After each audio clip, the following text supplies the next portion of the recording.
امامت وہ عہدہ ہے جس کی ضرورت ہر قوم کو ہے. میں ابھی تھوڑی سی دیر میں بتاؤں گا کہ امام کون ہے. امامت وہ عہدہ ہے جس کی ضرورت ہر قوم کو ہے. لیکن وہ کہتے ہیں کہ قیامت میں ایسا منظر بھی ہوگا کہ کچھ امام ہوں گے جن کی قوم نہیں ہوگی اور کچھ قومیں ہوں گی جن کا کوئی امام نہ ہوگا. جیسے میں نے یہ جملہ پڑھا میں نے مصلی کھولا سجدہ شکر کیا کہ اللہ کا شکر ہوگا کہ محشر میں ایک قوم ایسی ہوگی جس کا کوئی امام نہیں. کچھ امام ایسے ٹہلے ہوں گے جن کی کوئی قوم نہیں. صرف ایک قوم ایسی ہوگی جو قوم تو ایک ہوگی امام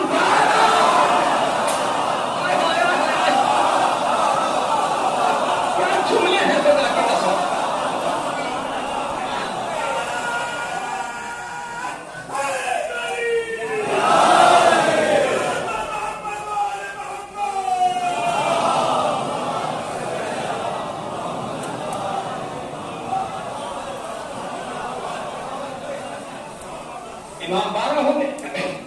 اس کا صریحی مطلب یہ ہوا کہ ہم ارے کا صاحب کیا ضرورت ہے امامت کی. دیکھیں اصل مسئلہ یہ ہے کہ میں تھوڑی سی نبوت سمجھا دیتا تو بات بن جائے. نبوت نام ہے شریعت کے لانے کا, امامت نام ہے شریعت کو واپس پہنچانے کا. بڑا عظیم جملہ ہے اگر آپ سمجھ گئے.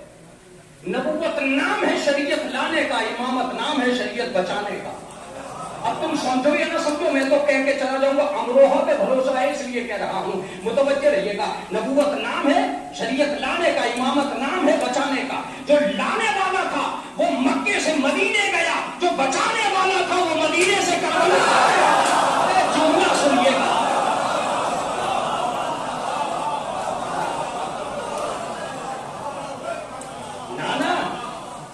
نانا گھر سے اس لیے نکلے تھے کہ شریعت کو جما سکے.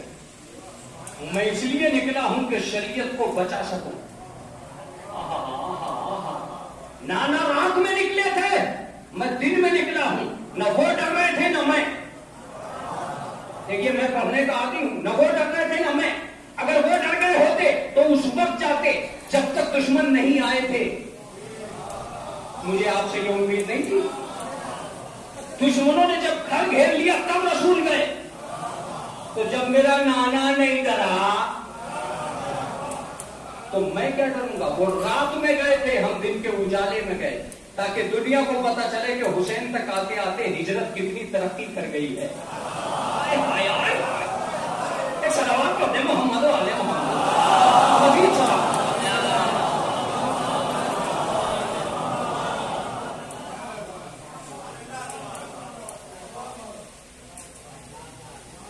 تھوڑا سا تفسیر, میری طبیعت کہہ رہی ہے کہ میں تھوڑی سی تفسیر امامت کی کروں. میرا بچہ کچھ میری طرف کو حیرت سے دیکھ رہا ہے. یہ عجیب سا موضوع انہوں نے کہاں سے شروع کر دیا. سنو, 1,24,000 آئے. پھر کتنے آئے؟ 12 امام. یہ تو مانتے ہیں 1,24,000 آئے اور پھر اس کے بعد 12 امام. اس کا مطلب یہ کہ دین کے 2 زمانے ہیں. ایک نبوت کا زمانہ. اگر امروہہ میں یہ بات گم ہو گئی تو طالب علم کی محنت برباد ہو جائے. برباد ہونے سے بچا لیجیے. آپ بچاتے چلے آئے, اس کو بھی بچا لیجیے گا. متوجہ رہیے گا. 1,24,000. سنو, آدم سے لے کر غدیر تک نبوت اور غدیر سے قیامت تک امامت. اس سے کمزور ہے. یہی ہے, یہی ہے. آج میں اس کا بھی ترجمہ کر کے جاؤں گا جو لوگ غدیر کا ترجمہ کر رہے ہیں. غدیر کا ترجمہ یہ کر رہے ہیں کہ علی کو مولا بنایا. کیا بکواس ہے یہ بنایا. بنتا وہ ہے جو پہلے نہ ہو. کیا بات ہے. بنایا کیا مطلب, جو پہلے نہ ہو وہ بنتا ہے. غدیر اعلان کا نام ہے, منصوبے کا نام نہیں ہے. بنیاد غدیر نہیں ہے, اعلان غدیر ہے. کیا جملے ہیں. آپ کو جاگنا پڑے گا ان لفظوں پر, جاگنا پڑے گا. اس کا مطلب یہ ہے کہ غدیر میں رسول علی کو مولا بنانے نہیں گئے تھے, بتانے گئے. بنایا بنایا کیا؟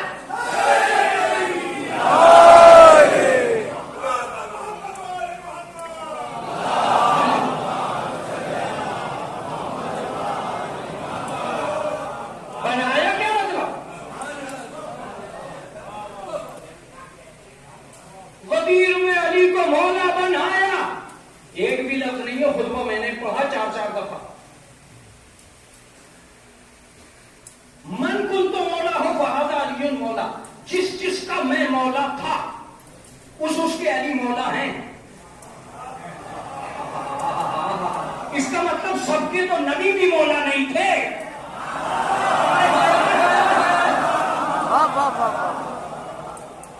جس جس کا میں مولا تھا اس کے.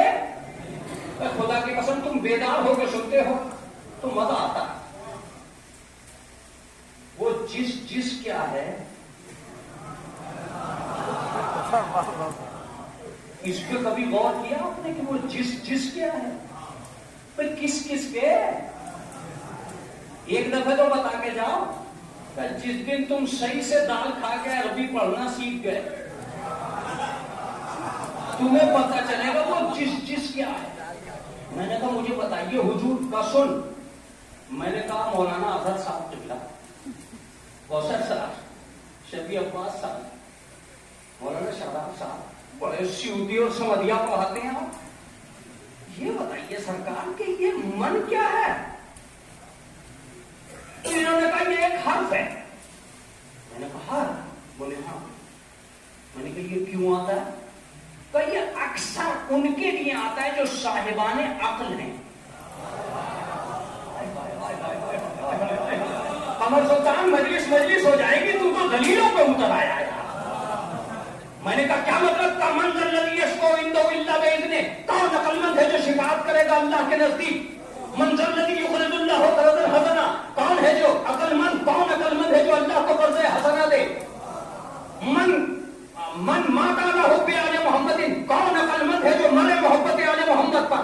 میں نے کہا کیا کہنا چاہتے ہیں آپ؟ کہ اس میں ترجمے میں عقل مند کا لفظ چھپایا گیا ہے. تو میں نے کہا اب میں حدیث غریب کا ترجمہ کروں گا.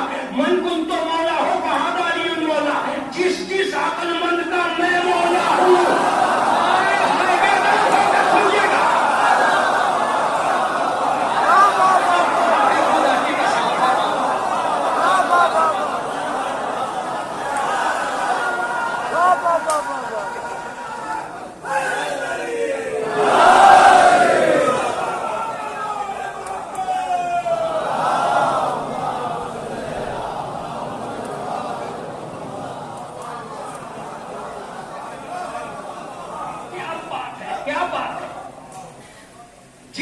عقل مند کا میں مولا.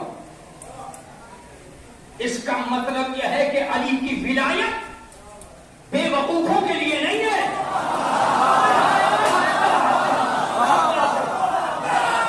علی کی ولایت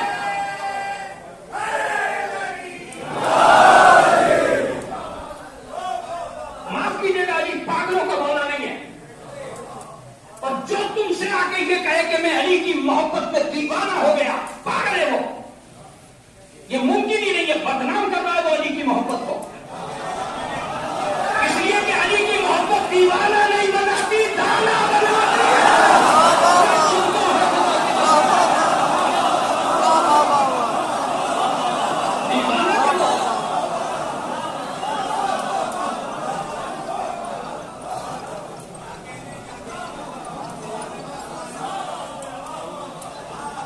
ارے مولانا ممبر پر بیٹھ کے امروہہ میں اکڑ جاتے ہو.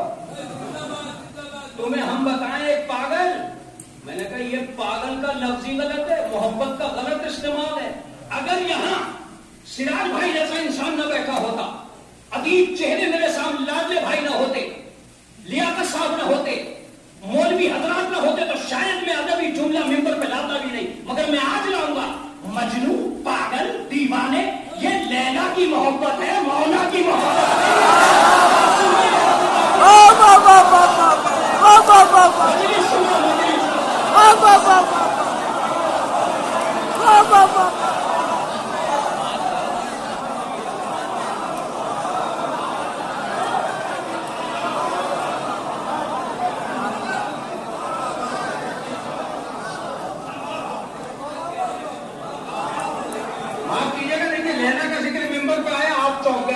آیت اللہ مطہری کی کتابوں میں اکثر استعمال ہے تمثیل میں نے مطہری صاحب کی کتابوں میں اکثر دیکھا. ایک سنا دوں آپ کو. جب لیلا کے مجنو کے سامنے خود لیلا آئی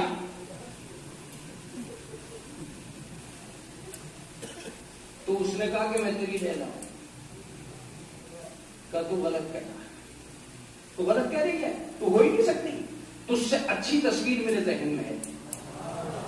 آقا مطہری کہتے ہیں کہ الوہیت کو پہچاننے کے لیے یہی کافی ہے کہ جب بھی کوئی تمہارے سامنے خدا کی کوئی تصویر پیش کرے اس سے اچھی تصویر تمہارے ذہن میں ہو. جملہ ہے خدا کی قسم, ہر تصویر کو جب مٹاتے چلے جاؤ گے تو خدا بے تصویر ہو جائے گا. کیا جملہ ہے خدا کی قسم, اور بے تصویر ہی کو خدا کہتا ہے. آپ چونک رہے ہیں کہ یہ لیلا کا نام ممبر پہ کیوں نہیں؟ صاحبانی عرفان ہے وہ جو غلط راستوں سے بھی حقیقتیں نکال لیتے ہیں. البتہ پاگل کو دو جگہ آنے کی ضرورت نہیں ہے. ایک تو یہ کہا گیا ہے کہ مسجد کے آنگن میں نہ جانا, اب میں کہہ رہا ہوں ولایت کے صحرا میں نہ جانا. پاگل کی ضرورت نہیں ہے. لا عقل لہو لا دین لہو, جس کے پاس عقل نہیں ہے اس کا کوئی دین نہیں ہے. اس کا مطلب یہ کہ جو دین کے قابل نہیں ہے وہ امیر المومنین کے قابل کہاں سے؟ اپنا بولتے رہو. ارے کہا نہیں مولانا وہ بہلول بھی تو پاگل تھے. کہنا بہت آسان ہے, تحقیق کرنا بہت مشکل ہے. یہ سارے وہ امروہہ کے لوگ بیٹھے جنہوں نے کتابیں پڑھی ہیں, میں ان سے پوچھتا ہوں کہ بہلول کو دو طریقے سے لکھا گیا ہے. کچھ نے لکھا دانا, بول رہے ہو, کچھ نے لکھا دیوانہ. میں نے پوچھا یہ دانا کس نے لکھا, دیوانہ کس نے لکھا؟ کہ جتنے علی کے دشمن تھے انہوں نے دیوانہ لکھا, جتنے دوست تھے انہوں نے.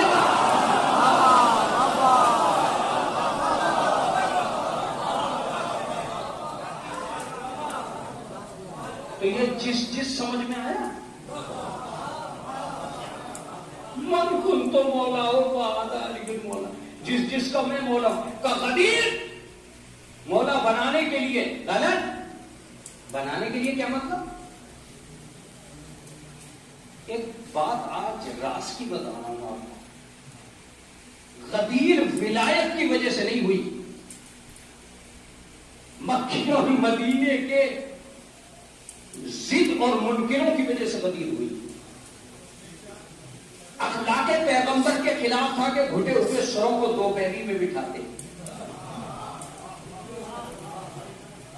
مگر چونکہ انہوں نے اب تک ولایت کو صحیح سے نہیں مانا تھا, اس لیے اللہ نے کہا آج ہی منوانا ہے. الیوم, آج ہی منوانا ہے. اب آپ کہیں گے کہ مولانا کھیل رہے ہو, کھیلے گا. ایک بات مقصد کے لیے آیا, اور میں سمجھتا ہوں کہ اگر امروہہ میں گونجی نہیں بات تو طالب علم دل ملا کے رہ جائے گا. اس کو دل ملانا نہیں چاہیے. متوجہ رہیے گا, جب لوگوں نے انکار کر لیا اسلام نے دوسرے منصوبے بنا دیے. نہیں, قمر سلطان نہیں ہلیں گے. کیوں نہیں ہلیں گے؟ ابھی تک تم نے بات ہی نہیں کہی. بات کہو, میں بات کہنے جا رہا ہوں. اگر ذوالعشیرہ میں پہلے ہی دن مان لیتے تو کیا دوسرے دن کی ضرورت پڑتی؟ نہیں ہلنا یہاں. انہوں نے پہلے دن انکار کر دیا, انہوں نے دوسرے دن کا انتظام کر لیا, انہوں نے دوسرے دن انکار کر دیا, انہوں نے تیسرے دن کا انتظام کر دیا. اس کا مطلب یہ کہ کہیں نہ کہیں ولایت کا انکار ہوا ہے, تب غدیر کا انتظام ہوا ہے. میں نے کہا پیغمبر میں نہیں سمجھا, کہ یہ تو جبریل سمجھائے گا. بلغ ما انزل الیک, میرے حبیب وہ حکم پہنچا جو تجھ تک پہنچایا جا چکا ہے. اس کا مطلب یہ ہے کہ ولایت کا مسئلہ پہلے کہیں آ چکا ہے. ارے میں کون سے لفظوں میں سمجھاؤں گا؟ میں نے کہا یا حبیب کب آیا تھا؟ کہ جبریل سے پوچھنا کہ تو پیغام بھی بتا دے. اس نے کہا یار کوئی پیغام ایسا نہیں ہے جو میں نے پیغمبر تک پہنچایا ہو اور پیغمبر میرے ساتھ نہ ہو. لیکن ایک ہی دن ایسا آیا تھا جب پیغمبر آگے نکل گیا تھا, میں پیچھے رہ گیا تھا. اس کا مطلب یہ ہے کہ معراج کا انکار ہوا ہے تو غدیر کا انتظام ہوا ہے. نہیں, ایک طالب علم کی محنت برباد جا رہی ہے. ہوں. غدیر اور معراج میں فرق یہ ہے کہ راز ولایت کو معراج کہتے ہیں, اعلان ولایت کو غدیر کہتے ہیں. میں ایسے نہیں چھوڑوں گا جہاں چھوڑنا چاہ رہا ہوں. راز ولایت کو غدیر کہتے ہیں, راز ولایت کو معراج کہتے ہیں, اعلان ولایت کو غدیر کہتے ہیں. راز رات میں ہوتا ہے, اعلان دن میں وہ بھی.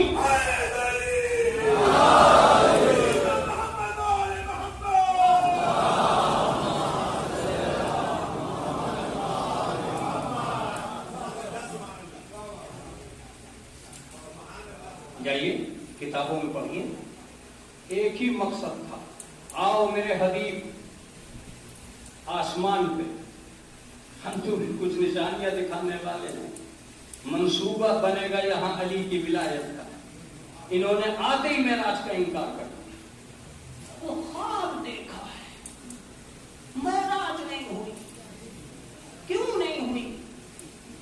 جسم اوپر نہیں جا سکتا. اچھا دمبا نیچے آ سکتا ہے؟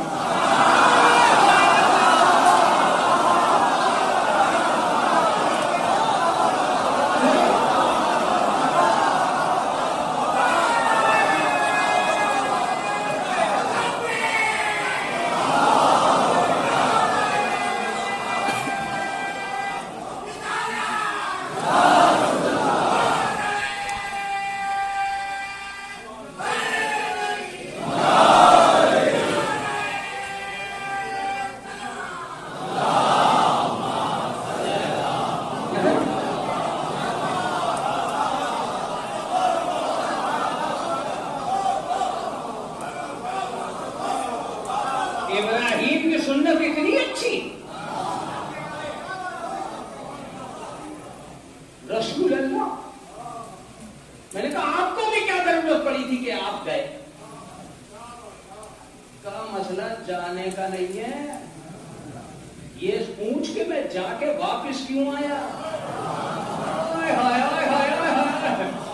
گیا تھا قدرت کی وجہ سے, آ گیا امت کی وجہ سے, ورنہ کون جنت میں جا کے واپس آئے گا. میری محبت تجھ سے نہ ہوتی تو واپس ہی نہیں آتا. تو میں نے کہا گئے کیوں اور آئے کیوں؟ کہ یہ بتانے کے لیے گیا تھا کہ جانے کا راستہ جانتا ہوں, اور اس لیے آ گیا کہ آنے کا راستہ جانتا ہوں.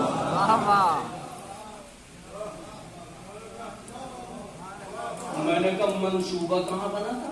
کہا معراج میں. اب آپ متوجہ رہیے گا, جو کچھ معراج میں تھا وہی غدیر میں تھا. قرآن یہاں بھی تھا, قرآن وہاں بھی. پیغمبر یہاں بھی تھا, پیغمبر وہاں بھی. بلندی یہاں بھی تھی, بلندی وہاں بھی. وہی یہاں بھی تھی, وہی وہاں بھی. شاگرد یہاں بھی تھے, شاگرد وہاں بھی. وہاں اذان ہوئی تو جبریل نے کہا حی علی خیر العمل, یہاں اذان ہوئی تو ابو ذر نے کہا حی علی خیر العمل. آگے دیکھیے, اسد الغابہ کتاب ہے, اسد الغابہ, اس میں عبارت ہے کان بلال یؤذن فی یوم القدیر حی علی خیر العمل. جناب ابو ذر نے یوم قدیر میں اذان دی اور اس میں حی علی خیر العمل کہا. یہ لہجے کیوں ملے ابو ذر کے اور جبریل کے؟ شاگرد دونوں ایک ہی استاد کے تھے.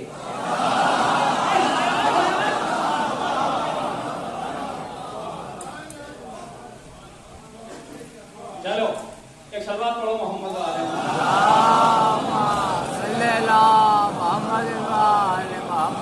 آدھی کل.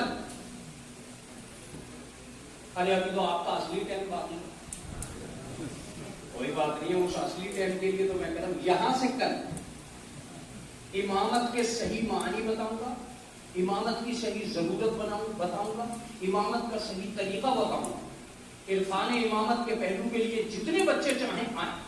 آج میں آپ کو ایک پیمانہ کتاب بتانا چاہتا ہوں. اگر آپ تیار رہے تو پڑھوں گا, ورنہ تو اپنے مال کو بچا کے لے جاؤں گا. آج میری آخری مجلس کے, کل کی مجلس آخری ہے, آج سیکنڈ لاسٹ.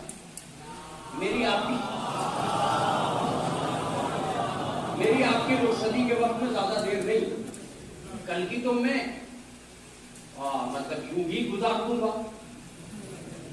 ابھی تو شعر باقی ہے جو مجھے یاد ہے. لہذا واقعہ اس شرط پر پڑھوں گا کہ جتنی محنت میں نے کی ہے اتنی محنت تم کر. تم کرنا، ورنہ بھیا مائک سمیت سنیے اور غور سے سنیے. میرا وہ بچہ سنے جو مجلسوں میں بیٹھ رہا ہے محبت حسین میں. اس محبت حسین میں جتنے فتنے ہیں سب کو دبا کے رکھا کرو، اس لیے کہ یہ زمانہ حسین کا ہے. حسین کو لوگوں تک پہنچنے دو.